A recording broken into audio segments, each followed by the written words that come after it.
Pas grave, on s'entend pas sur un sujet.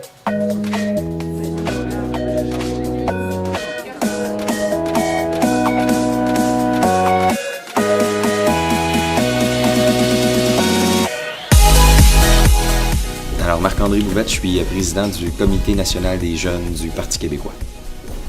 C'est difficile à trouver le bon moment, le déclic où, bon, je me suis dit, moi, je veux m'impliquer en politique, mais c'est depuis que je suis très jeune, par mes lectures, par mes discussions avec mon entourage. Bonjour, je m'appelle Kevin Paquette, président de la Commission de la relève de la Coalition Avenir Québec. J'ai toujours été intéressé à la politique depuis mon plus jeune âge. Je me souviens, j'écoutais Radio-Canada et Dieu créa la FLAC.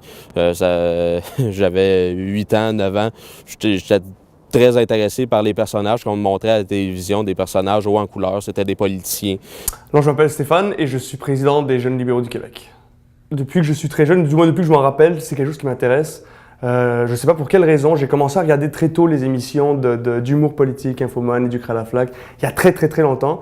Et ça m'a vraiment, je pense, donné un peu la piqûre de m'intéresser à ça. Et finalement, j'ai réalisé en parlant avec des amis, quand j'étais plus jeune, que j'étais pas mal le seul qui écoutait ça, qui était intéressé par ça. Je pense que lorsque tu t'impliques dans une jeunesse activement comme militant, ben, tu as une certaine passion là, pour la politique, puis pas juste la politique québécoise, mais la politique canadienne, américaine, française. Ça, c'est typique des militants là, dans les aides jeunesse.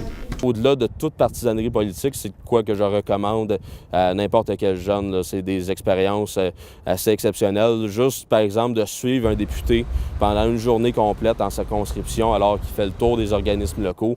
C'est vraiment une expérience qui est très valorisante, qui est très intéressante pour les jeunes. Mais je pense que les aides jeunesse politique, c'est un des meilleurs véhicules quand tu es un jeune pour faire du changement. On n'en parle pas assez. Mais c'est certain que le contact qu'on a avec les politiciens et surtout la chance qu'on a au Québec d'avoir des politiciens qui sont très à l'écoute des jeunes et des aides jeunesse, c'est un grand avantage. Et moi, quand j'ai commencé à étudier à McGill, j'ai découvert la commission jeunesse.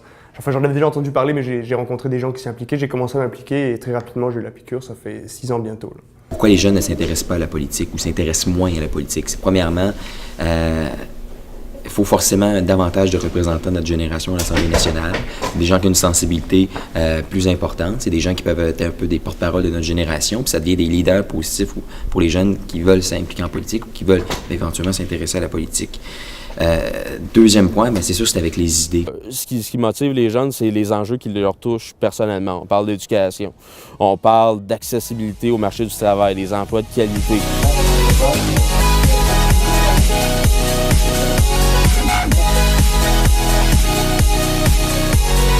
Mon nom est Catherine Fournier, je suis députée du Parti québécois dans la circonscription de Marie-Victorin et je suis porte-parole de l'opposition officielle en matière d'immigration et de diversité, de jeunesse, de conditions féminines et de lutte contre l'homophobie et la transphobie. C'est sûr que pour les jeunes, c'est encore plus important, on dirait, de s'engager en politique. En tout cas, moi, je le pense, parce que les décisions qui sont prises en politique, elles ont un impact sur notre vie de tous les jours, bien sûr, mais surtout un grand impact sur notre avenir, sur celui de nos enfants, de nos petits-enfants, puis sur notre avenir et logiquement encore plus sur notre avenir que sur celui des générations plus âgées. J'espère qu'on va avoir encore plus de jeunes qui vont s'impliquer en politique, autant à l'Assemblée nationale que dans les aides jeunesse. On travaille tous très fort pour augmenter l'intérêt. Les jeunes puissent avoir le goût de participer à la vie démocratique. Je crois sincèrement que les jeunes doivent s'impliquer, doivent donner leur opinion et doivent aussi se présenter lors des élections. On verra, mais ce qui est certain, c'est que notre génération va prendre sa place au Québec. Elle doit prendre sa place. Et je pense que ça sera définitivement positif d'avoir à l'Assemblée nationale, oui, des représentants qui sont un peu plus âgés, qui ont de l'expérience, mais aussi des jeunes. Je pense que c'est ça qui va moduler l'avenir en politique.